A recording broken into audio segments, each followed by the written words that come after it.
حضرت صدیق اکبر نے نبی کریم صلی اللہ تعالیٰ علیہ وسلم کے اعلان نبوت فرماتے ہی لوگوں کا رد عمل بھی دیکھ لیا تھا،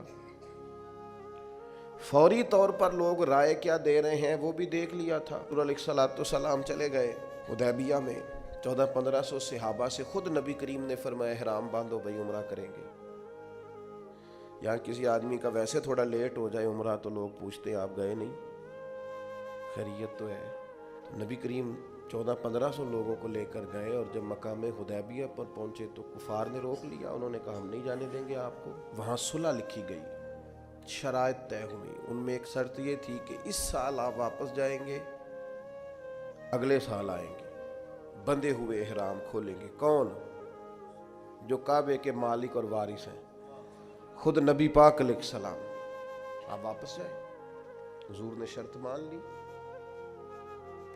پھر شرط انہوں نے رکھ دی ایک نئی، کہا جو بندہ مسلمان مکے سے مدینے جائے گا مدینے والے پناہ نہیں دیں گے، واپس بھیج دیں گے۔ کہ مدینے کا شخص مکے گیا تو مکے والے واپس نہیں بھیجیں گے، شرط برابر کی نہیں، پر حضور نے فرمایا مان لو، لکھو۔ بڑا مشکل کام ہے اس طرح کی باتیں کرنا، یہ تو دب کے صلح ہو رہی ہے۔ اب ایک اور شرط، جب شرطیں لکھی جا رہی تھی تو ایک اور شرط، حضرت مولا علی شیر خدا مولا کائنات رضی اللہ تعالیٰ عنہ کے ہاتھ میں قلم تھا، وہ لکھ رہے تھے۔ جب شرطیں لکھنے لگے تو انہوں نے لکھا محمد رسول اللہ صلی اللہ تعالیٰ علیہ وسلم اور قریش مکہ کے مابین معاہدہ۔ اس پر بھی کفار بولے، انہوں نے کہا یہ بھی ہمیں قبول نہیں، آپ محمد ابن عبداللہ لکھیں، محمد رسول اللہ نہیں، محمد ابن عبداللہ لکھیں، یہی تو ہمارا آپ سے مسئلہ ہے معاذ اللہ۔ اگر ہم آپ کو رسول اللہ مان جائیں تو لڑائی کس بات کی؟ آپ کاٹیے۔ حضور کا حکم ماننا بڑا ضروری ہے۔ نبی پاک نے فرمایا حضرت علی سے یہ رسول اللہ کاٹ دو۔ مولا علی قلم چھوڑ کے پیچھے کھڑے ہو گئے، پھر فرمایا اسے کاٹ دو، پھر پیچھے کھڑے ہو، کاٹ دو۔ شیر تھے، شیر اور دلیر لوگوں کی آنکھوں میں آنسو کم آتے ہیں۔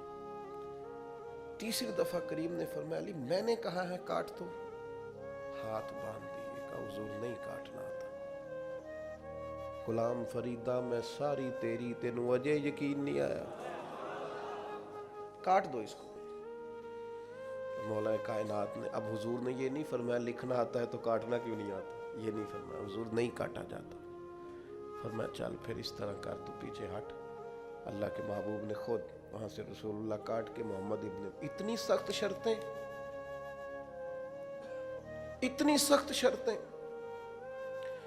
اور پھر حضور نے ابھی شرط طے ہی کی تھی کہ جو مکہ مکرمہ سے آئے گا ہم اسے پناہ نہیں دیں گے، ابھی شرط طے ہوئی تھی، لکھی نہیں تھی کہ حضرت ابو جندل آ گئے، پیروں میں زنجیریں، ہاتھ بندھے ہوئے، رو کے عرض کی حضور مجھے نہ چھوڑ کے جائیے گا، بڑا مارتے ہیں، تکلیف دیتے ہیں۔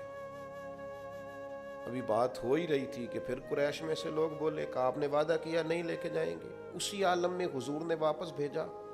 اتنی کڑی شرطیں۔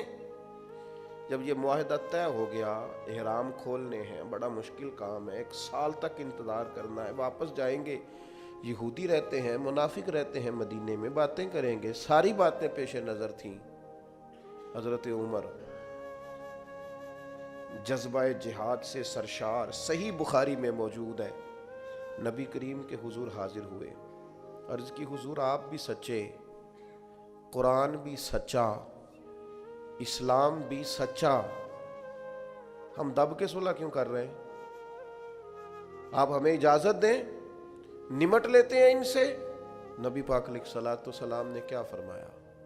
فرمایا عمر میں اللہ کا رسول ہوں، میں مرضی سے فیصلے نہیں کرتا، وہی کہتا ہوں جو میرا رب حکم ارشاد فرماتا ہے۔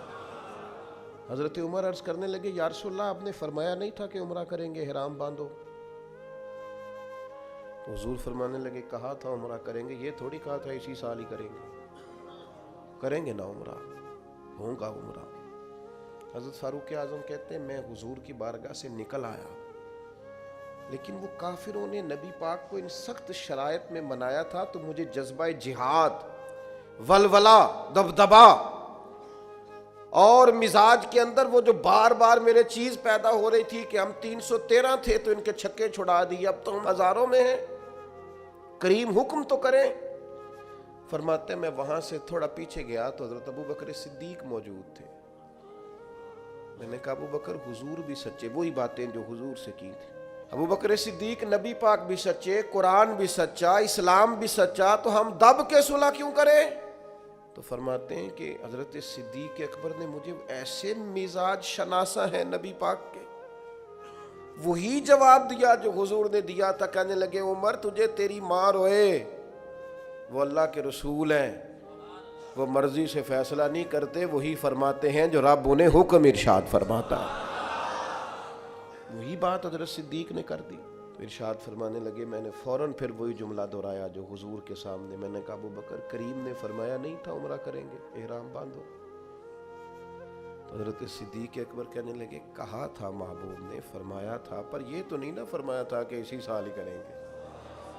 حضرت سیدنا عمر فاروق فرماتے میں پیچھے، یہ بخاری میں موجود ہے، فرماتے میں پیچھے ہٹ گیا، تھوڑی دیر کے بعد جب میرا مزاج نارمل ہوا، طبیعت ٹھنڈی ہوئی، تو باقی تو باتیں میں نے سوچی تھی۔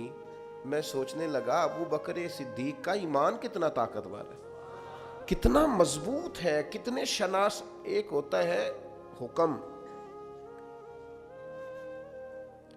ایک ہوتی ہے مرضی۔ کچھ لوگ کہتے ہیں جی وہ میں نے پوچھا تھا، حضرت صاحب نے مجھے کہا تھا آپ جائیں، یہ حکم ہے بھائی، مرضی بھی تو پوچھ، مرضی کیا ہے؟ یہ جو کہ ہمارا دور دلیل کا ہے، دلیل دے دوں۔ ایک حکم ہوتا ہے، ایک رضا ہوتی ہے، ان میں فرق ہے۔ حضور نے فرمایا طلاق دینا جائز ہے، رضا نہیں اللہ کی، پسند نہیں اللہ کو، جائز ہے پر پسند، یہ فرق ہوتا ہے۔ ایک چیز یہ ہے کہ اس کی اجازت ہے، ایک یہ ہے کہ وہ پسند، ان میں فرق ہے۔ حضرت ابو بکر صدیق رضی اللہ تعالیٰ عنہ کا کمال یہ ہے کہ وہ نبی پاک کی رضا کو جان گئے تھے۔ انہیں حضور نے فرمایا نہیں تھا کہ بلال کو خرید کے لائیں، فرمایا نہیں، نبی پاک حکمن نہیں کہا، لیکن حضور سیدنا بلال کے لیے پریشان تھے، تو جناب صدیق بات سمجھ گئے اور جا کے کہا بلال خریدنے آیا ہوں۔ تو اس نے اپنے حساب سے بڑے مہنگے پیسے بتائے، تو آپ فرمانے لگے تو انہیں اپنی اوقات کے برابر ہی بات کی ہے، میں تو بہت کچھ لے کے آیا تھا۔ اس نے کہا تاجر آدمی ہو، تاجر بندے تو اس طرح کے کام نہیں کرتے۔ فرمایا تم ہمیں سمجھے نہیں نا ابھی تک، یہ جو مرضی کو سمجھ لینا ہے نا، رضا کو۔ میں آپ سے عرض کروں، میں دینی لوگوں سے بھی مجھے شکوہ رہتا ہے، دینی لوگ بھی کئی دفعہ 2 قدم پیچھے ہٹتے ہیں، اپنے کام کا مزہ نہیں لیتے، دفاعی محاذ پہ کھڑے ہو جاتے ہیں۔ نہیں جی نہیں، وہ تو بات آپ کی ٹھیک ہے، پر وہ میں نے، میرا مطلب یہ ہے ان کا۔ بھئی آپ کچی باتیں کیوں کرتے ہیں؟ کس بات کا ڈر ہے؟ اگر آپ رسول پاک کی غلامی کا دعویٰ کرتے ہیں تو وہ سرے اشر بھی کریں گے۔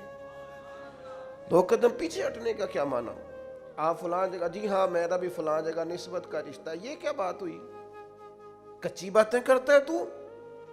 اگر تیرا کسی جگہ نسبت کا رشتہ ہے تو کہہ میں غلام ہوں فلاں کا، اعلان کر۔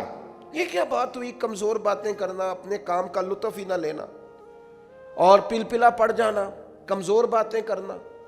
ایک سرکاری نشست تھی، ایک دفعہ مجھے دعوت دے لی گئی، اس میں کچھ اور فکر کے لوگ بھی موجود تھے۔ تو ایک صاحب نے مجھے کہا کہ نظریاتی طور پر اب وقت آ نہیں گیا کہ کچھ چیزوں کو طے کر لیا جائے، اور میں نے کہا کسی کو گالی تو پہلے بھی نہیں دیتے، مزاج ہی نہیں ہے، برا تو پہلے بھی نہیں کہتے، اپنا کام کر رہے ہیں۔ نہیں اگر تھوڑی سی، میں نے کہا ایک بات بڑی پکی ہے، مضبوط ہے، ہم نے دعا مانگی ہے کہ ہماری آنے والی نسلوں میں بھی مالک وہ بچہ پیدا کرنا جو یا رسول اللہ کہنے والا ہے۔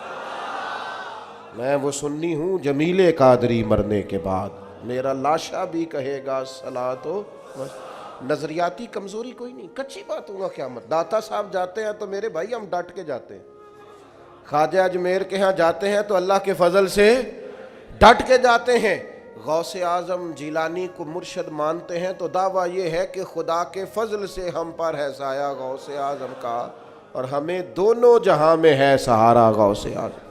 کمزور نہیں، اپنی زندگی کو نظریاتی بنائیں، اپنی زندگی میں کچھ چیزوں کو طے کریں اور اس رنگ میں نہ پوری طرح، یعنی کوئی دیکھ کے پوچھ لے آپ سے کہ آپ فلاں کے شاگرد ہیں، کوئی آپ کی بات سن کے پوچھ لے فلاں سے بیعت ہیں آپ کی شخصی یعنی تیری تصویر میں وہ رنگ بھرے ہیں میں نے، لوگ دیکھیں گے تجھے پر پہچانیں گے مجھے۔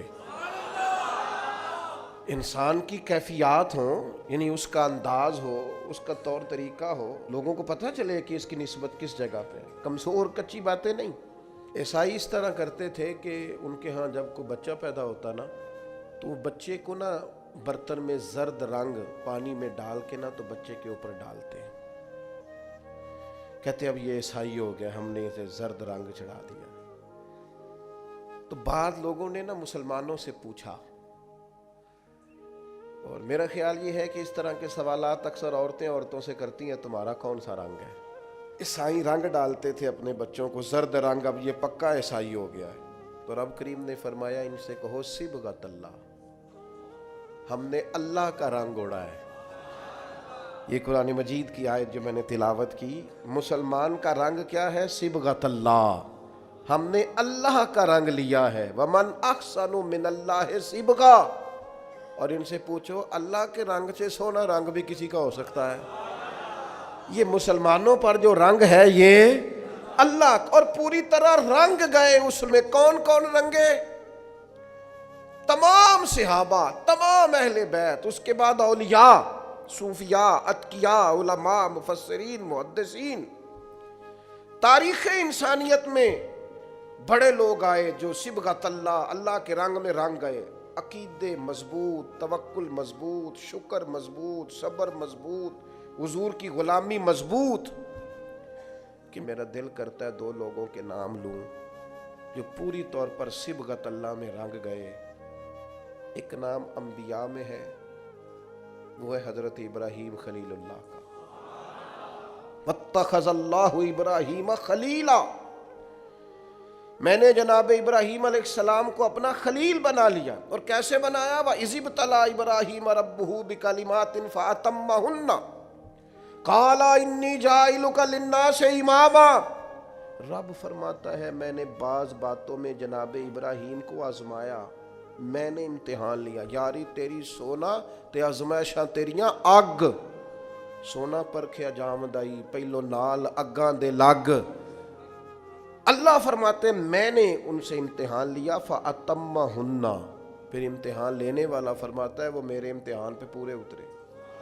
قَالَ إِنِّي جَاعِلُكَ لِلنَّاسِ إِمَامًا، فرمایا ابراہیم اب میں آپ کو لوگوں کا امام بنانے والا ہوں۔ حضرت ابراہیم انبیاء میں اور امت مسلمہ میں جس نے پورا رنگ پوری طرح اوڑا ہے نا اللہ کا رنگ، وہ حضرت ابوبکر صدیق، پوری طرح صبغۃ اللہ۔ نبی پاک علیہ السلام نے فرمایا جنتیوں کی 360 نشانیاں ہیں، کسی میں ایک بھی پائی جائے نا تو وہ جنتی ہے۔ حضرت صدیق اکبر دھیمے بڑے تھے، بات بڑی آہستگی سے کرتے تھے، لہجہ بڑا بردباری والا تھا، دھیمے سے انداز میں عرض کی حضور غلام میں بھی کوئی 360 میں سے ایک آدھ پائی جاتی ہے؟ وہ جنتیوں کی 360 علامتیں، کسی میں ایک پائی جائے علامت تو بندہ جنتی ہے۔ جنتیوں کی علامتوں میں سے تو بڑے دھیمے انداز میں، تھوڑا وہ شہرت سے بچنے والا، پیچھے پیچھے رہتا ہے اور جی چاہتا ہے ساری غزلیں اس پیارے کے نام کریں۔ پوچھا کہ میرے اندر بھی ایک پائی جاتی ہے؟ پھر حضور مسکرائے، اور جس انداز کا سوال تھا اس سے کئی لاکھ گنا بے حساب گنا بڑھ کے محبوب نے مسکرا کے کہ ابو بکر کسی میں ایک پائی جاتی ہے، کسی میں 2 پائی جاتی ہیں، آپ کے اندر تو 360 ساری کی ساری پائی جاتی ہے، ساری کی ساری۔ لوگوں نے بڑی بڑی جناب صدیق اکبر کی شان بیان کی۔ یہ جو ہم تو الحمدللہ مرید ہی مولا علی کے ہیں نا، ہمیں جو شجرہ دیا گیا ہے نا، شجرہ، ہم حضرت علی کے مرید ہیں۔ ہمیں جو ہمارے بزرگوں نے شجرہ دیا ہے نا، اس میں نبی پاک کے بعد مولا علی کا نام ہے۔ ہمارے شجرہ طریقت میں ہم سچی مچی کے مرید ہیں، مولا علی کے مرید ہیں شیر خدا سے۔ لیکن ہم اس لیے حضرت صدیق کی تعریفیں کرتے ہیں کہ ہمارے پیر مولا علی جناب صدیق کی تعریف کرتے ہیں۔ مولا علی شیر خدا رضی اللہ تعالیٰ عنہ تعریف کرتے، بڑے لوگوں نے شان سیدنا صدیق اکبر بیان کی، اور نبی پاک کے جو الفاظ ہیں نا، بعد کی تو شرح ہی نہیں ہو سکتی، حدیث میں بعض ایسے حضور کے ارشادات ہے شرح ہی کوئی نہیں، کیا تفصیل کرے کوئی. یعنی صحیح حدیث میں حضور نے فرمایا مجھے جتنا نفع ابو بکر کے مال نے دیا ہے کسی کے مال نے نہیں دیا. حضور فرمانے لگے گر میں کسی کو خلیل بناتا تو ابو بکر صدیق کو بناتا. آپ سمجھ رہے ہیں چیزوں کو؟ میری بات پر غور کرنا. بڑے لوگ عظمت صدیق بیان کرتے ہیں. ہمارے ہاں خانقاہ آل و مہار شریف ہے سیالکوٹ میں، وہاں خطیب الاسلام پیر سید فیض الحسن شاہ صاحب آل و مہاروی رحمۃ اللہ ابو الکلام انہیں کہا جاتا تھا. گفتگو کرنے میں مہارت، سید زادے کا روب اور خون رسول کی چاشنی. نقشبندی اپنا سلسلہ طریقت حضرت صدیق اکبر سے شروع کرتے ہیں نبی پاک کے بعد. نقشبندی سلسلہ طریقت میں نبی پاک کے بعد حضرت صدیق اکبر کا نام ہے، پھر حضرت سلمان فارسی کا، اس طرح کر کے وہ اپنا شجرہ طریقت مشائخ چلاتے ہیں. حضرت پیر فیض الحسن شاہ صاحب رحمۃ اللہ علیہ چونکہ چورا شریف سے وابستہ تھے، نقشبندی سلسلے میں مرید تھے، بات کرتے تھے تو وہ جن سے میں نے سنی انہوں نے بھی بڑے والہانہ انداز میں سنائی. کہنے لگے بات کرتے تھے جان نکال لیتے تھے. کہتے تھے لوگوں سنو میں سید ہوں، میری آنکھ دیکھو سچا سید ہوں. فرماتے تھے میری طرف دیکھو میں نے کچھ 4 کتابیں پڑھی ہیں، پڑھا لکھا سید ہوں. اور پھر بات کرتے تو بات میں اور وزن پیدا کرتے. کہتے اگر مجھے کہو تو میں اپنے سے لے کر مولا علی تک اپنا سارا شجرہ نسب بیان کروں. میں اپنی ماں سے لے کر سیدہ فاطمہ تک سارا شجرہ نسب بیان کروں. فرمایا کرتے تو سنو لوگو میں بیٹا علی کا ہوں پر مرید ابو بکر صدیق کا ہوں. اس لیے کہ میں نقشبندی سلسلہ طریقت سے ہوں، بیٹا علی کا ہوں پر مرید ابو بکر. یہ دیکھو کمال، یہ شان ہے سیدنا صدیق اکبر کی. بیاں ہو کس زبان سے مرتبہ صدیق اکبر کا کہ محبوب خدا محبوب ہے صدیق اکبر کا. لٹایا راہ حق میں گھر کئی بار اس محبت سے کہ لٹ لٹ کر حسن گھر بن گیا صدیق اکبر کا. نبی کریم نے فرمایا مسجد نبوی میں جس جس کا بھی دروازہ کھلتا ہے نا سارے دروازے بند کر دو. صحیح بخاری ہے،